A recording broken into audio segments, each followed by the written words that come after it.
Hey ladies and gentlemen, welcome back to the channel. As always, it is Nick here, back through daily crypto news and analysis, and today we're going to be talking about Stellar Lumens, aka XLM. So let's just dive in and let's talk about a few things. So first and foremost, I just want to share with you guys this image that I'm sure that a lot of you are probably all aware of. This is the most active investors in blockchain companies by the top 100 public companies, September 2021 to June 2022.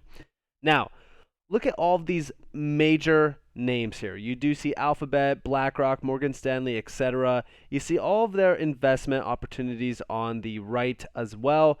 These are the ones that they are investing into within rounds of funding. And you do see quite a bit of them coming from some major companies like even Samsung. Samsung is definitely taking the lead in regards to like the DLT space itself.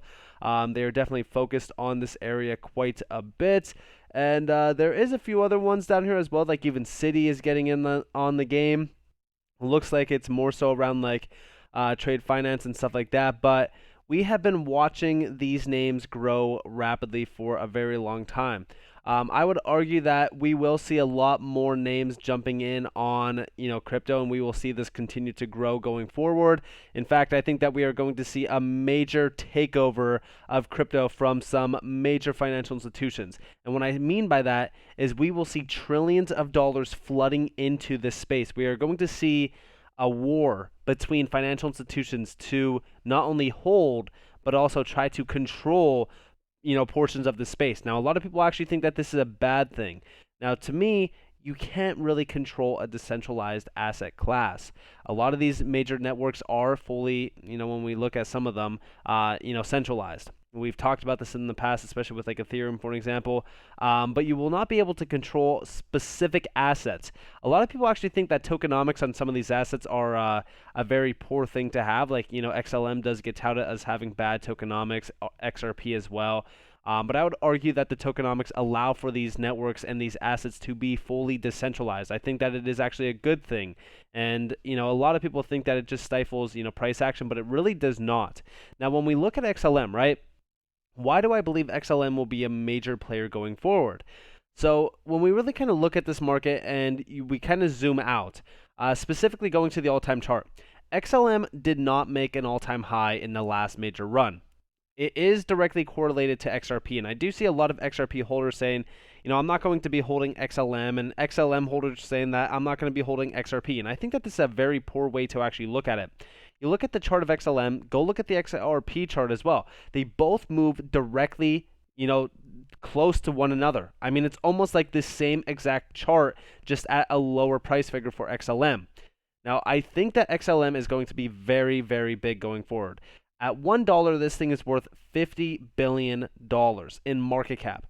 I could easily see XLM being worth $2 to roughly $5 within the next cycle if we are talking about how much is going to flood into this market. Now, that's my, opinion. Do we, think that the all-time high for XLM is going to be around that price? Who exactly knows? And I'm not going to sit here and tout the fact that I know the future. I think that XLM is going to be trading at $5 on this specific date because, hey, I'm an XLM Riddler. No, I'm not going to be doing that at all. In fact, you will never catch me doing that on this channel, giving you guys specific dates on specific things. It makes no sense. Sure, we could speculate quite a bit, but I'm not going to sit here and do that. But what we did see is Stellar completely update their website. In fact, they are showing all of the major projects working with XLM, working on specific projects around a specific industry, and that industry is the P2P market. With XRP and XLM both in this game going after similar markets, I always shared my thoughts on the fact that XRP and XLM will be going after completely niche audiences within their respective, industries. We both see them going after CBDCs. I mean, you go and look up here for use of Stellar, and you could definitely see it. Cross-border payments, CBDCs, remittances, things like that. And it's very similar to XRP, so I could understand why people think that these two are competitors. And it's very easy on the surface to say, I think XLM is better than XRP just from tokenomics wise, but this is not the case. I've always looked at XLM as complementing the P2P market, and in fact, they have been making major strides in that area, specifically even with MoneyGram. But we do see the network growth: 7+ million accounts, 89 million payments, 7.1 million daily operations, $5.2 billion XLM decentralized exchange volume, and 5+ billion total operations. Now, we do see the power of Stellar, helps people who need it the most. Again, catering to the P2P market. We do see the network features down here: speed, low cost, asset issuance, all that kind of stuff, all that good stuff. And now we do see the Stellar 4. Now here we can see the on and off ramps. This is connect to a network of fiat and crypto institutions building on Stellar with one integration. On and off ramps in crypto are a necessity. It allows for ease of access to crypto. It allows for ease of adoption, to bring fiat within the crypto scene, purchase with fiat, and have lower fees. And Stellar is providing that to the P2P retail market. We also do see remittances. Yes, they are still focusing on remittances. We also do see like USDC, which both XRP and even XLM are kind of catering within. We do see even fintech, CBDCs, and of course exchanges. Now, to me, when we really kind of look at this ecosystem, it has been prospering for a very long time. Also, you do see down here like design for developers. There's a lot more down here as well in regards to like some use cases, what's new with Stellar as well. More so, we are going to be focusing on the ecosystem. I've been watching this ecosystem quite a bit, and today we actually are going to be focusing more so on the projects on Stellar. So when we look at these, again, we look at a P2P payments and money transfer company, MoneyGram. There's no big surprise here. A lot of people thought that when MoneyGram came over to partner with Stellar after they did pull out of the Ripple partnership due to the SEC lawsuit, they thought, okay, Stellar is the one. It completely killed, Ripple with XRP. That's it. XLM is the clear winner. And I want to just quickly tell you guys that MoneyGram is nowhere near the size of some of the banks that are working with Ripple already. We always look at what XRP is, like the major selling point behind XRP actually is, which is on-demand liquidity. That is a big area. I do think that XRP and XLM will be extremely big projects going forward. They have been tried and tested. They've been here for a while. They will continue to grow and expand and be utilized properly. Now, why do I think that their price action has been stifled and neither of them made, new all-time highs? I do think that it is the lawsuit. I think that the lawsuit not only affected XRP, but it also affected XLM because they both move very, very close together. XLM actually is a little bit, so XRP lags a little bit behind XLM in regards to price movement. So when we really kind of watch XLM, we can kind of say that XRP is going to follow, closely behind. But they're both tied directly, hip to hip together. Except XLM is more so for the P2P market. And there's a ton of projects already on the Stellar ecosystem. There's a complete massive breakdown of all of them. There's some very large use cases here. There's some smaller ones as well. But for the most part, a lot of these are centered around the retail market. Again, the retail market. I share this information with you guys because when we look at Ripple, they are more so centered around the B2B and the banking sector. They are not here for the retail individuals. Sure, they do offer use cases to them because, again, why not cover every single market? But they are more so catering to the banking sector. More so how Stellar is catering to the retail sector. This is the big difference between the main two. Now, does that mean that Stellar cannot work on CBDCs? Absolutely not. When we actually go over to the CBDC white paper from Stellar themselves, they do share the insights on why, Stellar is a good fit for CBDCs. Secure asset issuance, enhanced compliance capability, transaction finality, and of course automatic interoperability. But the biggest thing that Stellar does lack is that on-demand liquidity payment mechanism.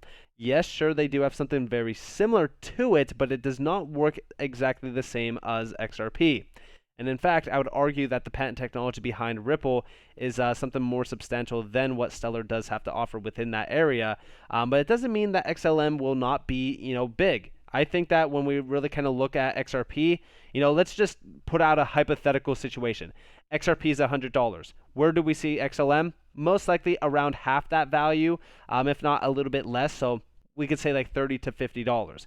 And that's just a hypothetical situation. I'm not telling you guys that that price is realistic or anything like that. I'm just saying, like, if everyone is expecting XRP to be as big as it is going to be, then XLM will be, very close to it. I do think that when we really kind of look at CBDCs and we look at the future of this market, we will be ushering into a digital age. And I do think that XLM will play a pivotal role behind it, more so within the retail sector, really kind of banking the retail sector themselves. And I know that this kind of is going to infuriate a little, a few people out there saying like, oh, well, how do you think that XLM is not going to be just as big as XRP, if not bigger? Listen, I've been watching both of these. Tell me where XLM's partnerships with 38 of the top 100 banks are. Tell me the major banks that are working with XLM right now. You really can't. It's because they are not going after banks. They are not trying to close banks on Stellar. They are going after P2P and the retail sector, more so for fiat on and off ramps to allow for ease of adoption of crypto for the retail sector.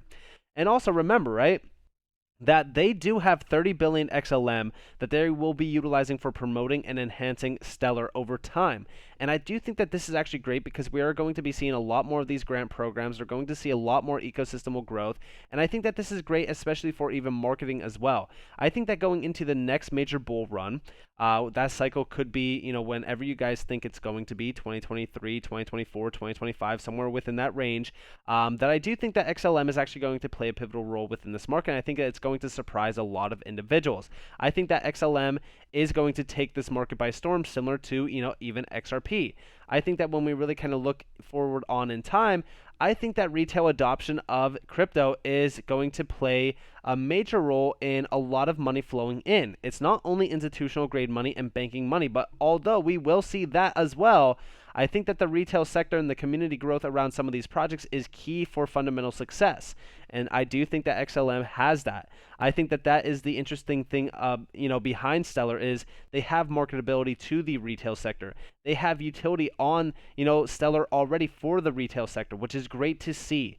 And we do see down here, like, join a network of trusted businesses providing access to fiat and digital, financial services. Again, catering to the retail sector. This is the big difference between XLM and XRP. They are trying to, cater to everyone that does want access to the digital revolution. And I think that this is the best way to really kind of, describe it. We do see, so why Stellar USDC in this case and not USDC on other chains? The Stellar network is an on/off ramp, i.e. crypto to fiat, and other way around. This means that you can, e.g., pay, into a fiat bank account from Stellar wallet using, stablecoins at nearly $0 network fees. Yes, this is the big thing, right? And this is with Bitwage. We're happy to announce that we're implementing USD Coin via Stellar Org on our platform. Companies now can use a fully compliant, easy to use, and frictionless, solution when it comes to paying their employees and contractors globally. Again, another innovation within the retail sector, specifically around employees and contractors. This is the big deal. This is why I do think that XLM is actually pretty undervalued, specifically sitting at about a $3 billion market cap, almost $6 billion in fully diluted.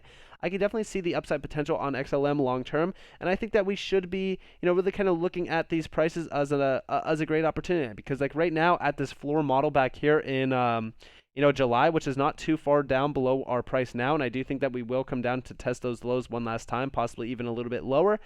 We will be at prices seen going back to like 2020, before we did roughly a 10x plus run to the recent high back in May. So again, do your own research, understand what you are investing your money into, but I do think that XLM will surprise a lot of people, and I think that it is going to be a major player going forward. So with that being said, I hope that you guys enjoyed this video. If you guys did, definitely leave a like, subscribe, turn notifications on if you guys have more free content. You guys are more than welcome to follow me on Twitter and join the free Discord down in the description below. As always, up to you all. Have a beautiful day, beautiful night, wherever you guys are in this beautiful world. This has been Nick. Peace out, guys.